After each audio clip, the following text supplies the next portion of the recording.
adalah anaknya Denada? Ya pasti. Dan Reza masih belum merasa diakuin kan?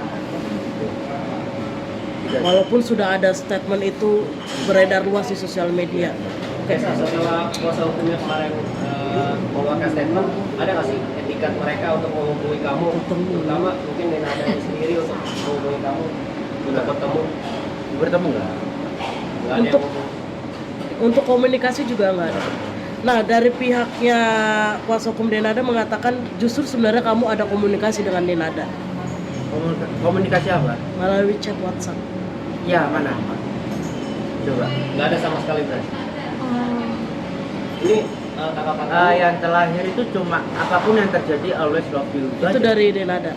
Oh ya. Dan itu kapan? Itu berapa tahun yang lalu, Reza? 9 tahun. Setelah gugatan ini diajukan.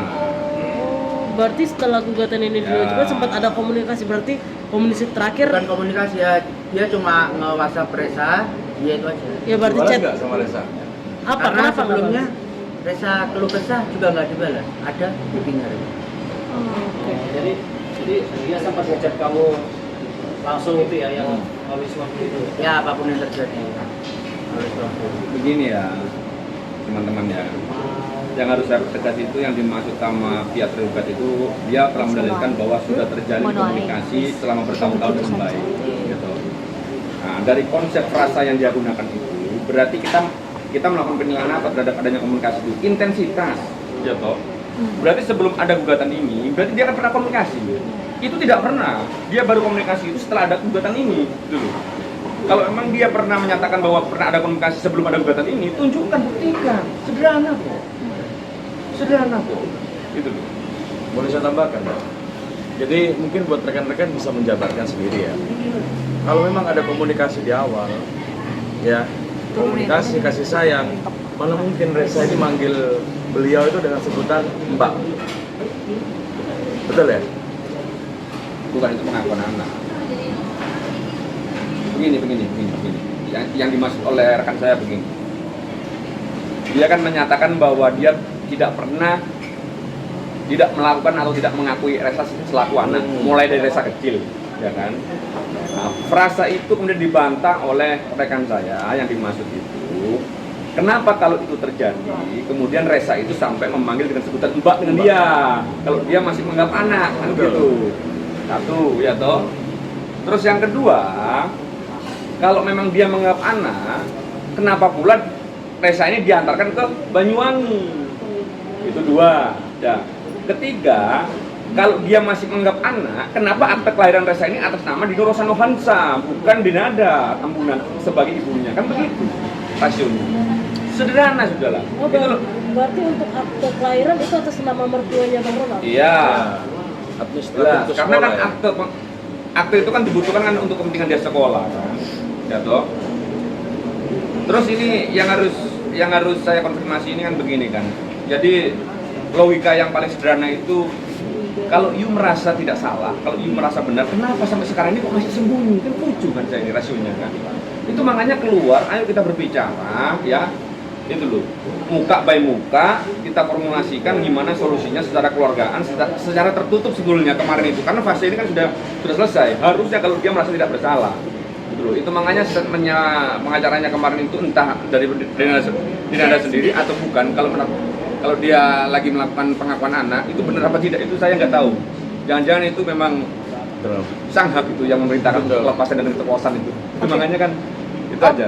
Berarti pas mediasi Om tidak ada telewicara dengan Denada sendiri ya? Artinya ungkapan pengakuan anak itu memang tidak ada di mediasi mengakui? Tidak ada, itu disampaikan secara lisan dari pengacaranya yang menyuarakan bahwa apa yang disampaikan itu adalah suaranya Denada, kan begitu. Padahal yang namanya mediasi ya, meskipun perma itu mengatur bahwa tidak ada keharusan kepada tergugat untuk hadir, kalau dia punya etikat baik kan harusnya kan hadir. Itu kan disampaikan secara lisan dari hati ke hati kan. Ini nggak nyampe ke dia, makanya dia tidak merasa diakui gitu loh.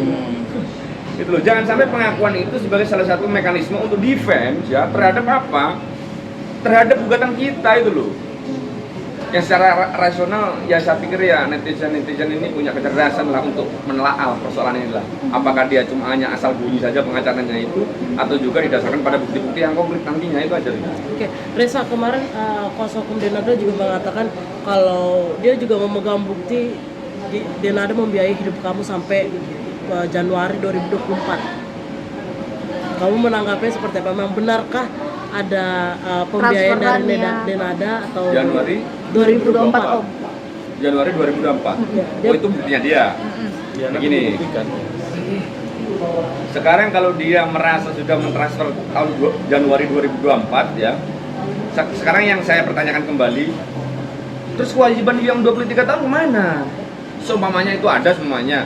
Mungkin iya 2-3 kali dia transfer ya kan. Itu pun bukan uang nafkah kok. Dia sekolah saja putus. Tidak dia biayai. Mobil saja tidak dia cicil bayarannya. Apa namanya pembayarannya itu? Pembayarannya. Sehingga kita terlibat dengan leasing Reza itu kan cikal bakal kan persoalan ini kan. Jadi itu makanya kadang-kadang kata-katanya mereka untuk menepis dalil-dalil saya itu agak sedikit irasional kemudian. Itu makanya alhamdulillah netizen-netizen ini punya kecerdasan yang nantinya akan menilai bahwa itu sebetulnya ya pantas untuk dikaji apa enggak itu loh. Betul. Kok cuma 24 itu loh. Apa nggak ada pertanyaan itu? 24 ke bawah mulai dilahiri 23 tahun itu siapa yang bayar itu? Kan begitu kan yang biaya dia itu. Biaya sekolah, susu lah dan sebagainya lah. Itu loh. Abang, mohon maaf, tangannya. Pihak sebelah juga mengatakan adanya eksploitasi anak karena yang kemarin kita bahas itu Bang, ada eksploitasi anak pada Reza, Denada dan lain-lain. Itu bagaimana? Ini statement yang kurang cerdas lagi nih lah. Ada lagi nih isu eksploitasi anak. Begini ya. Ini terlebih lagi orang yang ngomong ya, biar tak ajari ya, otaknya itu biar agak sedikit cerdas ya. Eksploitasi anak itu berarti apa? Berarti ada subjek yang dilindungi sama Undang-Undang Perlindungan Anak. Reza ini sudah dewasa. Jadi kapan dan dalam bagian apa ada eksploitasi anak? Kalau dia mau menyikat atau menghantam mertua saya karena ada eksploitasi anak, yang eksploitasi anak itu justru mereka tuh. Reza ini kan diberikan mobil, ya kan? Yang pembayarannya itu kan untuk apa namanya agar dia bisa bekerja, nge-grab, ya kan? Atau menyewakan. Yang menyuruh kerja siapa? Itu kan bukan anak kok, dia kok sudah dewasa kok. Yang mana? Fase yang mana eksploitasi anak itu? Anak ini sudah tidak ada dalam konteks subjek hukum di dalam Undang-Undang Perlindungan Anak. Itu makanya orang kalau mau ngacu, mau bantah salah semua, lebih baik diam aja sudah. Gitu lah. Itu jadi geram saya ini. Fitnah malah itu malah. Dan dia juga, Tangannya Pak Bersih. Oh sorry. dan dia juga mengatakan Sorry. Mungkin ada juga kemarin